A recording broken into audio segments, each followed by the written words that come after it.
During the period of 1996 to 1999, hip-hop started to go through a weird transition. Everything started to become more image-driven and less on artistic expression.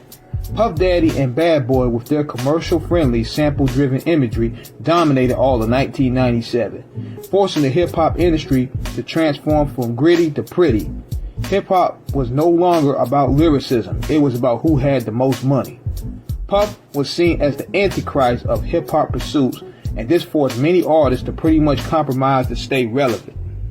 Come on and keep it moving, keep it moving, come on and keep it moving, keep it moving, come on and keep it moving. Pimp that shine, force to a T.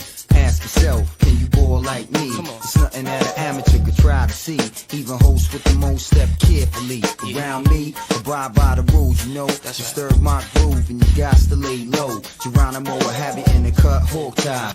For now, let's call it Suki. Got me booty banging properly. In Versace pants, cocky, bow-legged stands, a thing of beauty. Watching, body crazy.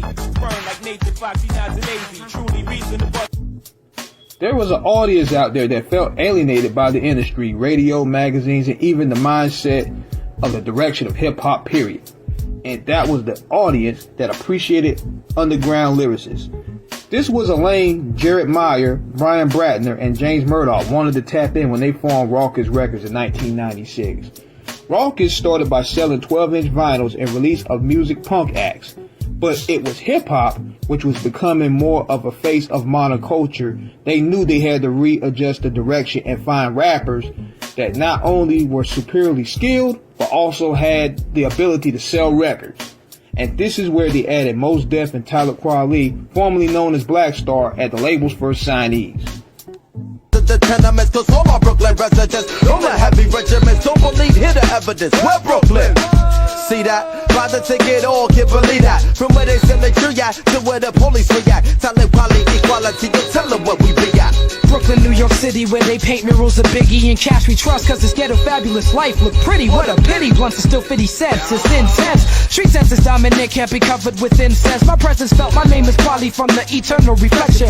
People thinking MC is shorthand for misconception. Let me meditate, set it straight. Came to the conclusion that most of these cats is featherweight. Let me demonstrate, walking the streets is like battling, be careful with your body. You must know karate, you think your soul is bulletproof like Sade. Stop acting like a bitch already, be a visionary, and maybe you can see your name in the column of obituary. Third grade teacher reading and talking about, I knew he'd amount to nothing. Neighbors like he went to clients, like who'd have thought they was frontin'. Volume 1, Lyricist Lounge Volume 1, and Company Flows projects.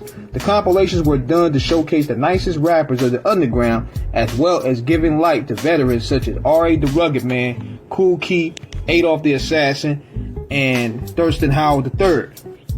But it was Mos Def's and Talib Kweli's debut album, Black Star, which was released in the summer of 1998, is where the industry started to take notice.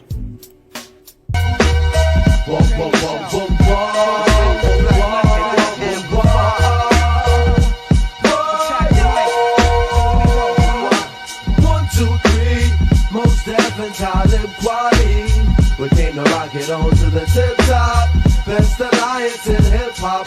Y-O-O, I said 1, 2, 3. Black Star's debut was the groundbreaking record that the label needed to gather a lot of interest. The chemistry between Mos and Talib Kweli immaculate throughout the album.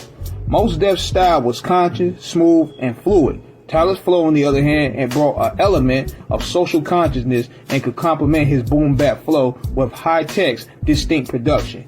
They would later add High and Mighty, the Beat Miners, and Pharhoe Monch to the roster, along to release solo albums for Mos Def and Talib Kweli.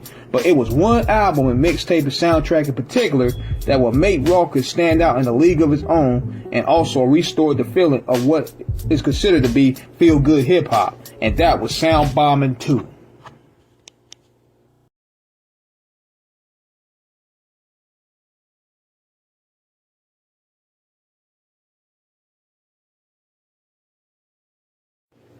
Rawkus Records will be considered to be ECW of hip-hop.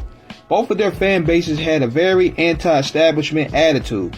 Both were underdogs in comparison to the majors. Both had talent that had potential to change the breeding ground of the industry. And also, both needed one moment to really help them go from local to making a big splash in the game. ECW did that with their first pay-per-view in 1997 with their pay-per-view titled Barely Legal. Rawkus would do the same in a hip-hop lane with Soundbombing 2.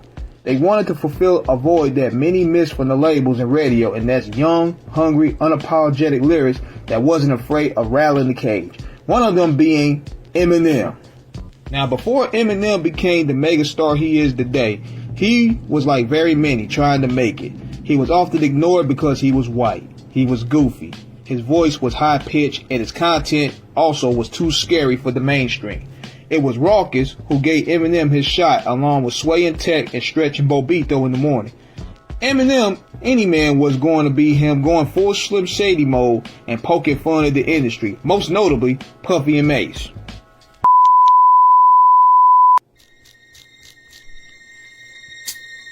Hi. Original bad boy on the case, covered your face. Came in the place, blowed and sprayed Puffy with mace. I laced the weed when it's sec repellent, better check to smell it. Eminem starts with E, better check to spell it, with a capital. Somebody grabbing a Snapple, I got an aspirin capsule trapped in my Adam's apple. Somebody dropped me on my head, and I'm for sure that my mother did it, but the bitch won't admit it was her. I slit her stomach open with a scalpel when she was 6 months and said, I'm ready now, bitch. Ain't you fitting these kicks, cunt? The album's first single, 1999, starring Common Sense and Sadat X, was an instant classic and the perfect lead-off single. Pharhoe Monch also showed on tracks such as World War III and Mayor on why he wanted to be next in line to drop his solo project. His track, The Mayor, showcases true genius with him playing the role of a cop who decided to take justice in his own hands by assassinating the mayor. While you had also stellar performances from veterans such as Taj from the Alcoholics, Smith & Wesson, Ari the Rugged Man, and Diamond D, it was Mos Def who was the MVP of the compilation. Tracks such as Crosstown B, B-Boy Document with High and Mighty, and Next Universe show Mos Def's diversity and charisma, proving that he had the chops to be a big star. The hit records releases will continue throughout 1999. High and Mighty, Home Field Advantage, Mos Def, Black on Both Sides, Pharhoe Monch, Eternal Affairs. But it was the year 2000 where Rawkus Records would hit its peak in terms of popularity and reach. More major artists wanted to be involved with Rawkus. We are talking Beanie Siegel, Ghostface Killer, Redman, M.O.P., Royce the 5'9", Mobb Deep, amongst many more being involved with the Lyricist Lounge 2 compilation. Oh No was one of the biggest records where Rawkus spawned from that compilation, and it featured Mos Def, Pharhoe Monch, and Nate Dogg, who was red hot at the time.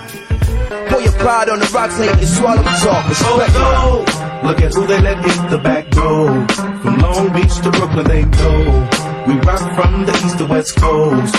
Queens to Luke, you better go. Step away from the mic, they too cold. The funk might fracture your Very toes. contagious rap should be trapped in cages. Through stages, the whackness spouts raps ablazing, and it amazes me how you claim thugs would go 2 ways without SkyTel pages. I'm intellectual, pass more essays than motorcade, police parades through East LA.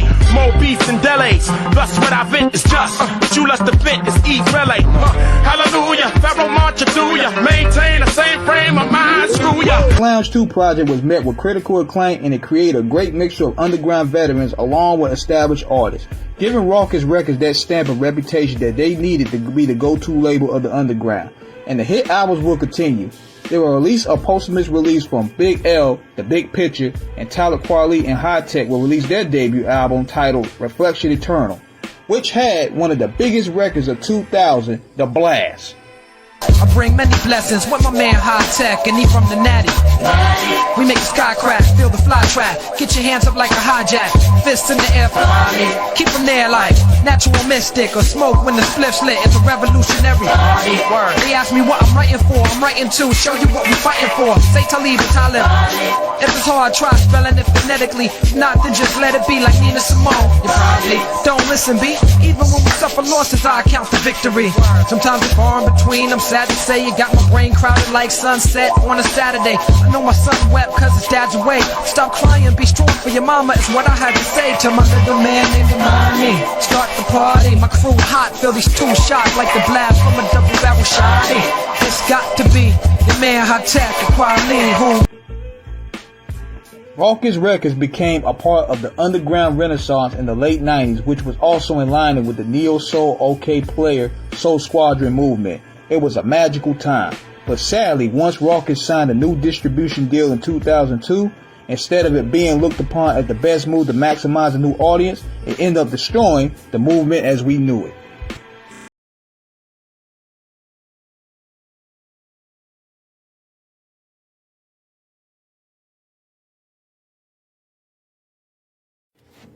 As the early 2000s approached, the rap game once again was experiencing new changes.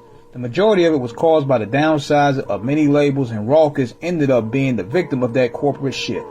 Rawkus had entered a joint venture partnership with MCA Records in 2002, and with the release of Soundbombing 3, you can tell by listening to that album that the cracks were noticeably starting to show. MCA wanted bigger names for Soundbombing 3. Instead of hearing Company Flow, High and Mighty, Thurston Howard, or Ari the Rugged Man, they were replaced by bigger acts such as Method Man, Redman, Styles P, CNN, and DJ Quick in an attempt to attract a bigger market. The veterans on Rawkus such as Mos Def, Pharhoe Monch, and Talib Kweli pretty much phoned in their performances, and the track lacked the magic that was felt before. It felt as though they were forced to do these songs to please the label. And to make matters even worse, artists who were loyal to the label, as well as the ones who recently signed, had their complaints. Kool G Rap, who was signed to Rawkus for a ton of money, was going to give a legendary rollout. G-Rap went into Rawkus believing that he had the creative freedom that he needed and didn't have to worry about label politics. Rawkus sold artists on fighting for the underground and representing the underground. Kool G Rap found out that everything was the polar opposite. His debut album, The Jacana Story, got delayed time and time again due to distributors wanting Rawkus to appeal to more mainstream audiences. Kool G Rap explained what really went down on the interview he did for MX Remix. Definitely not no. I recorded it to be promoted and marketed in a major fashion. That didn't happen. If it went through with Rawkus, they would have did Kool G Rap shit everywhere. The promotion and marketing campaign would have been tremendous. Rawkus was not a label that was sticking by who they signed. They signed me as an artist for a certain reason, but when it came to put out material, they wanted me to become a different artist. A lot of labels do that. People want a Ja Rule record or whoever is hot.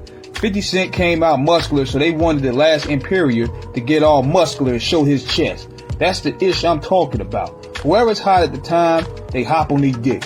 This is what they expect from all their artists. They couldn't tell me no shit like that. Nobody could tell me to go hit some effing gym and tighten up my abs, because they knew they don't deal with G-Rap like that. They could tell other artists that, but what not with me. That is where with me and Rawkus bumped head. I'm a grown ass effing nigga and can't no two effing punks tell me what to do. Evil D from Duck Down Records will recant issues he had with Rawkus as well.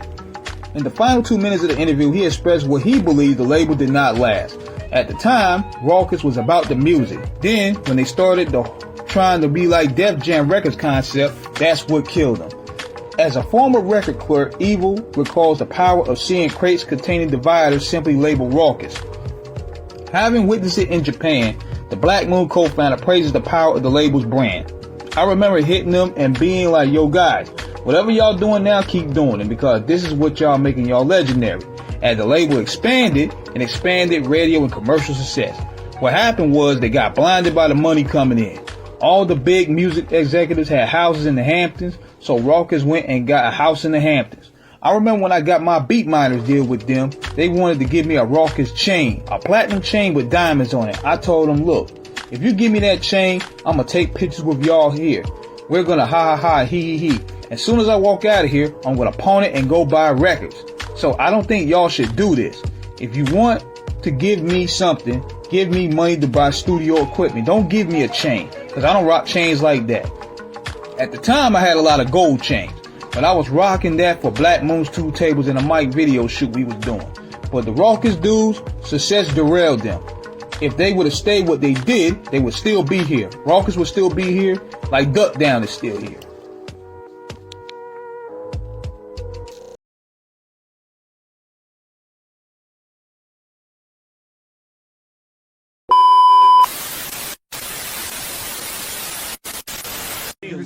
Yeah.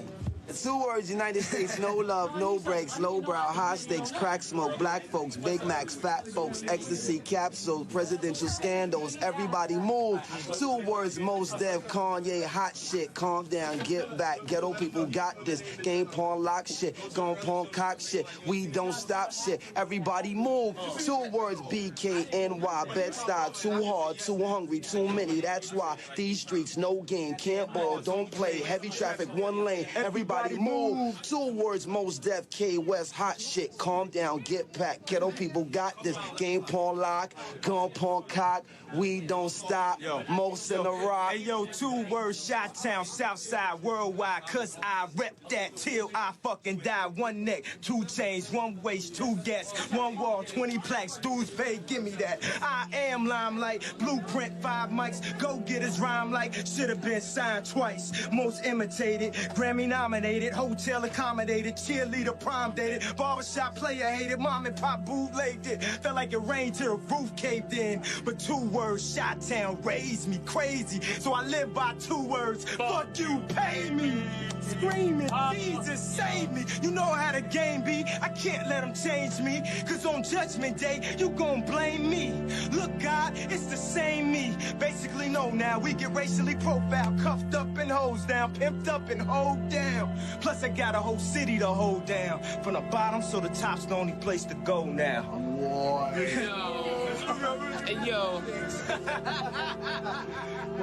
Oh, that's me and K West. Oh, shit.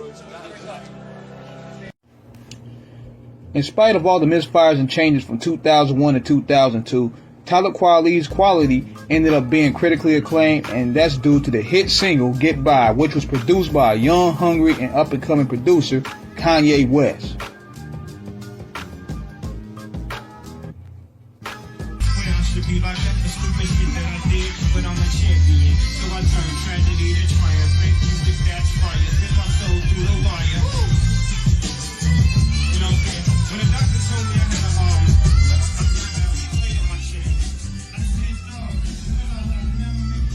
Rawkus was in need of a big star, and Kanye West had all the proven tangibles to be a megastar, which he's ended up later becoming. Kanye, along with Pharrell's style of production, at the time represented a new evolution in sound. He already had hit records under his belt, but he wanted to prove that he could make it as a rapper. He literally fit everything that Rawkus is supposed to have represented. He was young, hungry, ambitious, love for the culture, and eager to be in line just to have his voice heard. He was also a backpacker, so that way he could fit with them. Mos Def and Talib Kweli, who worked with West on Talib's Quality album, seen the potential and pushed for Rawkus to sign him. However, Rawkus' new bosses had turned him down and felt that he didn't fit with the label's plans at the time, citing that they would later focus on new material for Kool G Rap, which ironically was Sabotage, and Mos Def's project The New Danger, which ended up being a disappointment and compared to Black on both sides. Kanye would later end up signing with Rockefeller Records a year later and would end up becoming one of the biggest stars in the history of music. College Dropout ended up being one of the biggest albums of 2004, ushering a new sound and revolutionizing music. This would end up being one of the biggest fumbles in the music history, and Rawkus would later fold, losing all of their artists to a Geffen Universal acquisition, and just like that, the era was over.